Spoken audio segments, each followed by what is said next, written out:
தலைவா ரிச்சிரோ அனகாக்கி பண்ணிட்டேப்பா.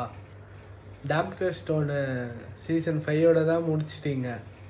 ஆனால் ஸ்டார்டிங்லேருந்து சும்மா வெறித்தனம் செதிச்சிட்டிங்க.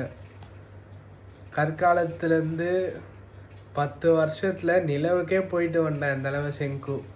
அந்த மாதிரி வேறு லெவலில் அனிமையை எடுத்துட்டு லாஸ்ட்டில் அந்த ட்விஸ்ட்டு மட்டும் கொஞ்சம் வேஸ்ட் ஆகிட்டீங்கன்னு நான் நினைக்கிறேன். அந்த மிஷின் பேரசைட் அதை மட்டும் தூக்கிட்டு ஒய்மேனாங்க வேறு யாருன்னா ஹியூமன்ஸ் இருந்திருந்தா வெறித்தனமாக இருந்திருக்கும். அதுவும் இல்லாத முடிக்கும் போது என்ன பண்ணி வச்சுருக்கீங்க, செங்கு ஜீனோ 2 பேரும் சேர்ந்து குரோமு எல்லாரும் சேர்ந்து டைம் மிஷினை கண்டுபிடிக்கிற மாதிரி முடிச்சிருக்கீங்க. இதெல்லாம் என்ன மாதிரி ட்விஸ்ட்டு வச்சுட்டு முடிச்சிட்டிங்க.